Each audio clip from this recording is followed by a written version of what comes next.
അത് ഇവിടെ ട്രാപ്പ് വെച്ചാണെന്ന് അവർ പറഞ്ഞത്. ഇതൊക്കെ ഇങ്ങനെ നല്ലോണം പേടിച്ചു പോയി കേട്ടോ. കാര്യം ഒന്നാമത് ഇവിടെയൊക്കെ ഇങ്ങനെ പ്രശ്നങ്ങളുള്ള ഏരിയ എന്നൊക്കെ പറഞ്ഞു കേട്ടിട്ടുണ്ട്. അതിനൊക്കെ തന്നെ ഇവരും പറയുന്നുണ്ട്. നമ്മുടെ ആധാർ കാർഡിൻ്റെയും വണ്ടിയുടെയും ഫോട്ടോ എടുത്ത് വെച്ചിട്ടുണ്ട്. കാര്യം എന്ന് പറഞ്ഞു കഴിഞ്ഞാൽ നമ്മൾ കുഴപ്പക്കാരൊന്നും അല്ല, നമ്മൾ ഇങ്ങനെ മോഷ്ടാക്കളോ അങ്ങനെയുള്ള ടീംസൊന്നും അല്ല. പ്രശ്നം ഭയ്യാജി ആരാ ഗോയിങ് ഓക്കെ. ഹായ് ഗൈസ്, അപ്പോൾ നമ്മൾ മധ്യപ്രദേശ് വഴി വാരണാസിക്ക് പൊയ്ക്കൊണ്ടിരുന്ന സമയത്ത് മധ്യപ്രദേശ് വെച്ച് വണ്ടി പഞ്ചറായി. അത് ആരോ എന്തോ അത് വെച്ച ട്രാപ്പ് വെച്ചെന്ന് തോന്നുന്നു. കണ്ടിട്ട് രാവിലെ കാണിക്കാൻ ഞാൻ ഇപ്പോൾ നല്ല ടയേർഡാണ്. ഞാൻ സത്യം പറഞ്ഞാൽ നമ്മൾ രണ്ടുപേരും പേടിച്ചു പോയി. കാരണം ഇവിടെ വന്ന് ഈ കടയുടെ ഓണർ മാത്രം ഇവിടെ ഉണ്ടായിരുന്നു. ഹൈവേ രണ്ട് സൈഡും ബ്ലാങ്ക് കേട്ടോ. രണ്ട് സൈഡും ഈ ഒറ്റ കടയും പിന്നെ അടുത്തൊരു അമ്പലവും മാത്രമേ ഉള്ളൂ. ഇതേ അവിടെ ഫുള്ള് ബ്ലാങ്കാണ്. ഈ ഒരു കടയും തൊട്ടപ്പുറത്തൊരു അമ്പലവും മാത്രമേ ഉള്ളൂ. അപ്പോൾ കറക്റ്റ് കാര്യത്തിൽ പുള്ളിക്കാരൻ നല്ല ഹെൽപ്പ് ചെയ്തിട്ടുണ്ട് കേട്ടോ. ഈ കടയിലെ പുള്ളിക്കാരനാണ് നമുക്ക് പറഞ്ഞ് സ്റ്റേ ഇവിടെ അമ്പലത്തിന് ഇവിടെ അകത്ത് സ്റ്റേ അവിടെ ചെയ്തോളാൻ പറഞ്ഞ്. അതിനൊക്കെ തന്നെ രാവിലെ പഞ്ചറുകാരൻ വരും. അവർ വിളിച്ച് പറഞ്ഞിട്ടുണ്ട് ഇന്ന് പഞ്ചർ പുള്ളിക്കാരൻ അടിച്ച് പൂസായിട്ട് ഓഫാന്ന് പറഞ്ഞത്. അപ്പം രാവിലെ വരും. രാവിലെ വന്ന് നമുക്ക് വണ്ടി റെഡിയാക്കി തരും. എന്തായാലും സത്യം നല്ലോണം പേടിച്ചു പോയി കേട്ടോ. കാര്യം ഒന്നാമത് ഇവിടെയൊക്കെ ഇങ്ങനെ പ്രശ്നങ്ങളുള്ള ഏരിയ എന്നൊക്കെ പറഞ്ഞു കേട്ടിട്ടുണ്ട്. അതിനൊക്കെ തന്നെ ഇവരും പറയുന്നുണ്ട് പ്രശ്നമുള്ള ഏരിയ ആണ്, സൂക്ഷിച്ച് പോകണം കാര്യങ്ങളൊക്കെ കുറേ പേര് പറഞ്ഞ്. പിന്നെ ഫുള്ള് ബ്ലാങ്ക് കണ്ടോ, ഫുള്ള് ഇരുട്ടും. അതിനൊക്കെ തന്നെ രണ്ട് സൈഡും കാട് പോലൊരു സൈഡുമാണ്. സത്യം പറഞ്ഞാൽ നല്ലോണം പേടിച്ച്. എന്തായാലും ഭയങ്കര ആശ്വാസം. ഈ കടയുടെ ഓണർ വന്ന് നമുക്ക് ഇതൊക്കെ കാര്യങ്ങൾ പിന്നെ കഴിക്കാൻ ബിസ്ക്കറ്റും കുറുക്കുറൊക്കെ തന്നിട്ടുണ്ട്. പിന്നെ നമ്മൾ അതും കഴിച്ചിട്ട് ഇനി നേരെ അവിടെ കിടന്ന് ഉറങ്ങിയിട്ട് രാവിലെ ബാക്കി കാര്യങ്ങളെല്ലാം പറയാം. നല്ല ടയേർഡാണ്. രാവിലെ കാര്യങ്ങളൊക്കെ പറയാം. എല്ലാ കാര്യങ്ങളും പറയാം ഗൈസ്. അപ്പോൾ നമ്മളൊരു ചായ കുടിക്കാൻ വേണ്ടി ഇറങ്ങിയതാണ് കേട്ടോ. രാവിലെ നല്ല തണുപ്പൊക്കെ ആയിട്ടൊരു ചായ കുടിക്കാമെന്ന് വിചാരിച്ച്. ഞങ്ങൾ ഇന്നലെ രാത്രി ആയിട്ടാണ് തോന്നുന്നു. ഇതൊന്നും ഇവിടെ ഇങ്ങനെ ചെറിയ ചെറിയ കടകളില്ല, അതുകൊണ്ട് അത് ശ്രദ്ധിക്കാൻ പറ്റിയില്ല. നോക്കിയേ എന്ത് നീളം. അവിടെ എന്തോ പുക, ഫാക്ടറി ഒക്കെ ഉണ്ടെന്ന് തോന്നുന്നു ആ സൈഡിൽ. എല്ലാവരും മുഖത്ത് മാസ്ക്, ആ തുണി തോർത്ത് മുഖത്ത് കെട്ടിക്കൊണ്ട് നടക്കുന്നത് കേട്ടോ. എന്തിൻ്റെ പുകയെന്ന് ഫാക്ടറിയുടെ എന്തിൻ്റെ ഫാക്ടറി എന്ന് അറിയാൻ വയ്യ. നമ്മൾ നേരെ ഒരു ചായ കുടിക്കാൻ വേണ്ടിയിട്ട് പോവുകയാണ്. തണുത്ത് വിറച്ച് കേട്ടോ. സത്യം പറഞ്ഞാൽ രാത്രി ഒടുക്കത്തെ തണുപ്പായിരുന്നു, ഒരു രക്ഷയില്ലായിരുന്നു തണുപ്പിന്. ഇവിടുത്തെ കടകളൊക്കെ നോക്കിയേ, ചെറിയ ചെറിയ കടകളാണല്ലോ. അതിനകത്ത് തന്നെ ഒരു പച്ചക്കറി കടയാണ് ആ കണ്ടത്. ഇത് ചെറിയൊരു ചായക്കടയാണ്. നമുക്കിവിടെ നിന്ന് ചായ കുടിച്ചിട്ട് വണ്ടി പഞ്ചറൊട്ടിക്കാൻ പോകണം. എന്തിൻ്റെയാണോ എന്തോ അത് കണ്ടിട്ട് എനിക്കൊരു പിടുത്തമില്ല. ഇച്ചിരി ദൂരെയായിട്ടാട്ടോ. നമുക്കിങ്ങനെ ഫുള്ള് പ്ലെയിൻ ആയതുകൊണ്ട് ഇത്ര അടുത്ത് കാണുന്ന പോലെ തോന്നുന്നു. പുക ഇങ്ങനെ വന്നുകൊണ്ടിരിക്കുക. എന്തോ കറക്റ്റ് കാര്യം അറിയാൻ വയ്യ കേട്ടോ എന്തിൻ്റെ ഫാക്ടറിയാണ്. ഇവിടുത്തെ എനിക്കാണ് ഹിന്ദി ആയിരുന്നുണ്ട്, ഒന്നും ചോദിക്കാനും പറ്റത്തില്ല ഗൈസ്. അങ്ങനെ നമ്മൾ 2 ചായ പറഞ്ഞിട്ടുണ്ട്. ഇവിടെ ചായ ഉണ്ടാകുന്ന രീതി നോക്കിയേ, നല്ല വ്യത്യസ്തമാണ് കേട്ടോ. അത് ഗ്രാമ സൈഡും കൂടെ വേണ്ട. ഇവിടെ ചേച്ചി ഇരുന്ന് ഇത് സമൂസ ഉണ്ടാക്കുന്നുണ്ട് കേട്ടോ. നോക്കി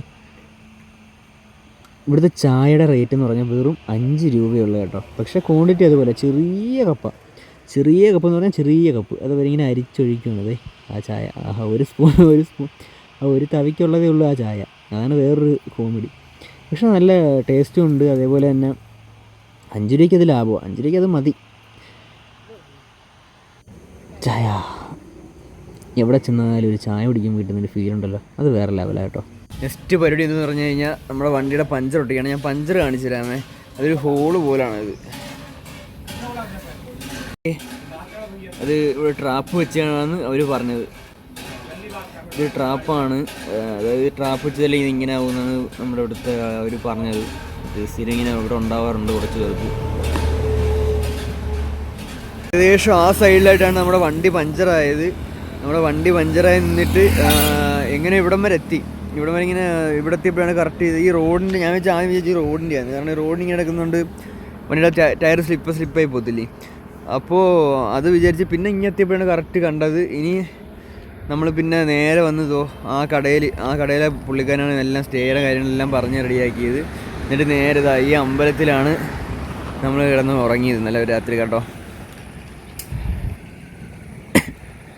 ഈ അമ്പലത്തിൽ കിടന്ന് ഉറങ്ങി. എന്നിട്ട് അവിടെ ഗുരുജി ഉണ്ട്. ഗുരുജി അവരൊക്കെ കാര്യങ്ങളൊക്കെ പറഞ്ഞ് ഇതെനിക്ക് സേഫാണ്, കുഴപ്പമൊന്നുമില്ല, ഇവിടെ ക്യാമറയുണ്ട്, അതുകൊണ്ട് കുഴപ്പമില്ല, ബൈക്ക് ഉള്ളിലോട്ട് കയറ്റി വെച്ചോ, ബൈക്ക് ഉള്ളിലോട്ട് കയറ്റി വെച്ചിട്ട് അവിടെ സേഫായിട്ട് അവിടെ ഇരുന്നോ, ഇവിടെ ഓക്കെയാണ്, അതിനൊക്കെ തന്നെ അകത്തിരുന്ന് ഉറങ്ങിക്കോ. പിന്നെ കൂടെ നിങ്ങൾ ജസ്റ്റ് ഒന്ന് നോക്കി, നിങ്ങൾ ഇടയ്ക്ക് വല്ലതും ഉണരുവാണെങ്കിൽ ഒന്ന് ഇത് നോക്കിയേക്കാൻ പറഞ്ഞ്, നിങ്ങളുടെ ബൈക്ക് അവിടെ തന്നെ ഉണ്ടോ എന്ന് നോക്കിയേക്കാൻ പറഞ്ഞ്. സേഫാണ്, വേറെ പ്രശ്നമൊന്നുമില്ല, എന്നാലും ഒന്ന് നോക്കിയേക്കാൻ പറഞ്ഞ്.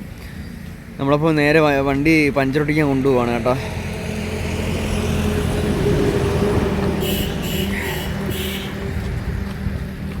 ഇതാണ് ഭയ്യ. ഹായ് ബോൽ.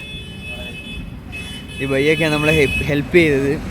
അപ്പോൾ എല്ലാം റെഡിയാക്കി തന്ന് ഭയങ്കര എന്തായാലും സന്തോഷമുണ്ട്. കാരണം എല്ലാവരും ഇവിടെയുള്ള എല്ലാവരും കുറച്ച് പേരൊക്കെ ഭയങ്കര മോശമാണ്, സ്റ്റേ അടിച്ചോട്ടെന്ന് വെച്ച് കഴിഞ്ഞാൽ വേണ്ടെന്നൊക്കെ പറയും. പക്ഷെ എന്നാലും അവരെല്ലാം ഓക്കി തന്നു. ഇത് അവരുടെ ആശ്രമമാണ്.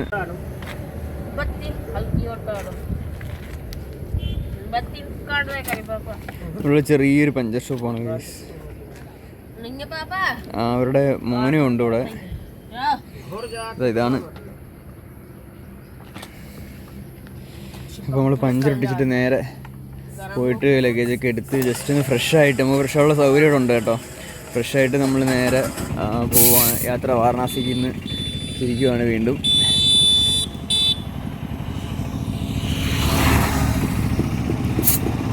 തൊട്ട് ബാക്ക് സൈഡിലൂടെയാണ് കേട്ടോ ഇത് പോകുന്നത്.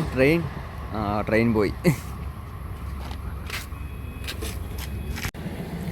ഇവരൊക്കെ നമ്മൾ കേരളം വിട്ട് കഴിഞ്ഞാലേ കാണാൻ പറ്റുന്നൊരു കാര്യമാണ്. കേരളത്തിലും ഉണ്ടായിരിക്കും, എന്നാലും കേരളം വിട്ട് കഴിഞ്ഞാൽ കാണുന്ന ഏറ്റവും വലിയൊരു കാര്യം എന്ന് പറഞ്ഞാൽ ഈ കൊച്ചു പിള്ളേർ വരെ അവരുടെ മാതാപിതാക്കളുടെ ബിസിനസ്സായിട്ടും അവരുടെ ജോലിയായിട്ടും ബന്ധപ്പെട്ട് അവരും വന്ന് ഹെൽപ്പ് ചെയ്യുക, അങ്ങനെയുള്ള കുറേ പരിപാടികളുണ്ട് കേട്ടോ. കുറേ അടുത്ത് കണ്ടിട്ടുണ്ട് വെളിനാട്ടിലെന്ന് വെച്ചാൽ കേരളം വിട്ട് കഴിഞ്ഞാൽ. ഇതിലൂടെ നോക്കി കൊച്ചു പ്രായത്തിലെ നമ്മളില്ല, കൊച്ചു പ്രായത്തിലെ അവരിങ്ങനെ പഞ്ചറൊട്ടിച്ച് കഴിഞ്ഞ് ഗൈസ്. അപ്പോൾ നമ്മളിവിടുന്ന് തിരിക്കാൻ പോവാണ്. അപ്പോൾ ഇത്രയാണ് നമുക്കിവിടെ ഉണ്ടായ അനുഭവം. പിന്നെ നമ്മളെ സഹായിച്ച ബയ്യയുടെ കടയിലിട്ടൊന്ന് പോയിട്ട് പറഞ്ഞിട്ട് പോവാം. ബയ്യ, ഈ കടയിലെ ബയ്യാണ് നമ്മളെ സഹായിച്ചത്. ഹെൽപ്പ് നമുക്ക് ബയ്യ എടുത്ത് പറഞ്ഞിട്ട് പോവാം. ഭയ്യാജി ആരാ ഗോയിങ്?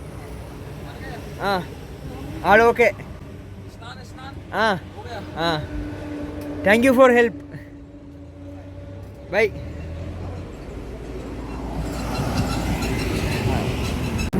ഇത്രയൊക്കെയാണ് നമുക്കിന്ന് ഇവിടെ ഉണ്ടായ അനുഭവങ്ങൾ. നമ്മൾ ആദ്യം കുറച്ച് അവർ നമ്മളെ എന്ന് വെച്ചാൽ നമ്മൾ ആരാതൊന്നും മനസ്സിലായില്ലായിരുന്നു. കാരണം എവിടെ നിന്ന് വന്നവരാ, കണക്ക് തന്നെ എന്തു പറയുന്നത്, നമ്മൾ കുഴപ്പമില്ലാത്ത ആൾക്കാരെന്നൊക്കെ അറിയണമായിരുന്നു അവർക്ക്. അതിന് എനിക്കറിയാവുന്ന എൻ്റെ പരിചയമുള്ളൊരു പട്ടണത്തിലുള്ള ഒരു അണ്ണനെ വിളിച്ച്, വിഷ്ണുവിനെ വിളിച്ചിട്ട്, വിഷ്ണുവിനാണ് ഹിന്ദി സംസാരിച്ച് സെറ്റാക്കി തന്നത്. വിഷ്ണുവിന് ഒരു ബിഗ് താങ്ക്സ്. അപ്പം നമ്മളെന്നിട്ട് അപ്പോൾ അവർ ഓക്കെ പറഞ്ഞ് വണ്ടിയൊക്കെ ഇവിടെ വെച്ചോളാം. കണക്ക് തന്നെ നമ്മുടെ ആധാർ കാർഡിൻ്റെയും വണ്ടിയുടെയും ഫോട്ടോ എടുത്ത് വെച്ചിട്ടുണ്ട്. കാര്യം എന്ന് പറഞ്ഞു കഴിഞ്ഞാൽ നമ്മൾ കുഴപ്പക്കാരൊന്നും അല്ല, നമ്മൾ ഇങ്ങനെ മോഷ്ടാക്കളോ അങ്ങനെയുള്ള ടീംസൊന്നും അല്ല, പ്രശ്നമില്ലാത്തവരാണ്. അവർക്കൊരു പ്രൂഫിന് വേണ്ടിയിട്ട് എന്തെങ്കിലും അവരുടെ ഒരു സേഫ്റ്റിക്ക് വേണ്ടിയിട്ട് അവരതെല്ലാം എടുത്ത് വെച്ചിട്ടുണ്ടായിരുന്നു. വേറെ കുഴപ്പമൊന്നുമില്ല. പിന്നെ ഇവിടെ സേഫായിട്ട് കിടന്ന് ഉറങ്ങാൻ പറ്റി. അങ്ങനെ ഇവിടെ ക്യാമറയൊക്കെ ഉണ്ടായിരുന്നു, അതുകൊണ്ട് വണ്ടിയുടെ കാര്യത്തിനും വലിയ പേടിയൊന്നും ഇല്ലായിരുന്നു. ക്യാമറ ഇവിടെ ക്യാമറയൊക്കെ ഉണ്ടായിരുന്നു. മഠം, ഇത് ഗുരുജി കലിപ്പിലാണ്. ഇതാണ് ഇവരുടെ സ്റ്റേ ചെയ്യുന്ന സ്ഥലം കേട്ടോ. ഇവിടെ 2 പശുക്കളുണ്ട്, 3 പശുക്കളുണ്ട്. അവർക്കൊരു കാലിത്തൊഴുത്ത്. അതിനൊക്കെ തന്നെ ഇവർ തന്നെ ഇവിടെ സെൽഫ് കുക്കിംഗ് ഒക്കെ കേട്ടോ. ഇവരിവിടെ തന്നെ താമസം കാര്യങ്ങളൊക്കെ. അവർക്ക് ബാത്റൂം, പിന്നെ ബാക്കിൽ ചെറിയ കുറച്ച് സ്ഥലങ്ങളുണ്ട്. അവിടെ നിന്ന് അവർ മരം വെട്ടുന്നു, അത് വെട്ടുന്നു, ഇത് വെട്ടുന്നു, എല്ലാം വെട്ടിയിട്ട് അവർ ഇവിടുന്ന് സെൽഫ് കുക്കിംഗ് ചെയ്ത് ഇവരിവിടെ തന്നെ താമസം. ഇവർ 3 തലമുറ ഉണ്ടാവും. അവർ 3 പേര് ഇവിടെ തന്നെ താമസം. ഇതാണ് അവരുടെ മഠം. അത്യാവശ്യം ഒരു എക്കോ ഫ്രണ്ട്ലി, പക്ഷേ ഹൈവേയുടെ സൈഡിലാണ്. അപ്പോൾ നമ്മളിവിടുന്ന് യാത്ര തിരിക്കുകയാണ് ഗൈസ്. ഇവിടെ എല്ലാവർക്കും നന്ദി പറയണം. നന്ദി പറഞ്ഞിട്ട് നമ്മളിവിടുന്ന് തിരിക്കുകയാണ്. പക്ഷെ പുള്ളിക്കാരെ കാണാനില്ല. അവർ അവിടെ മരം വെട്ടിക്കൊണ്ടിരിക്കുകയെന്ന് തോന്നുന്നു. അവരെയും കൂടെ പോയി കണ്ട് സംസാരിച്ചിട്ട് അടുത്തൂടെ യാത്ര പറഞ്ഞിട്ട് നമ്മൾ വീണ്ടും നമ്മുടെ വാരണാസി ട്രിപ്പ് യാത്ര ആരംഭിക്കാൻ പോവുകയാണ്.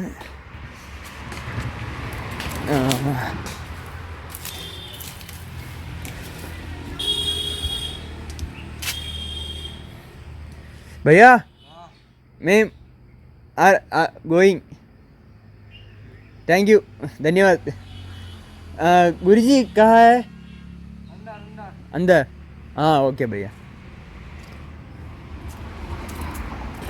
അപ്പം നമുക്ക് എല്ലാവരുടെ നന്ദിയൊക്കെ പറഞ്ഞ് നമ്മൾ തിരിച്ച് വാരണാസിക്ക് ബനാറസ് കാശി പോകാൻ പോവുകയാണ് ഗൈസ്. എൻ്റെ സൈഡിൽ കല്ലും കല്ലോ വേറൊരു പുള്ളിക്കാരനുണ്ടായിരുന്നു, വേറൊരു ഗുരുജിയുണ്ടായിരുന്നു. പുള്ളിക്കാരനെ നിർഭാഗ്യവശാൽ കണ്ട് യാത്ര പറയാൻ പറ്റുന്നില്ല, ഇവിടെ ഇല്ല. അപ്പം ഓരോ യാത്രകളിൽ നിന്നും ഒരുപാട് അനുഭവങ്ങൾ കിട്ടുന്നുണ്ട്, കുറേ കാര്യങ്ങളുണ്ട്. ഞാൻ എല്ലാം കുറേ വീഡിയോസിലായിട്ട് അപ്ലോഡ് ചെയ്യാം. ഓക്കെ, അപ്പോൾ നമ്മൾ യാത്ര തുടരാൻ പോവുകയാണ്. തുടർന്നുള്ള യാത്രയും കാര്യങ്ങളെല്ലാം നമ്മൾ അപ്ലോഡ് ചെയ്യാം. എല്ലാവർക്കും ടാറ്റാ ബൈ ബൈ.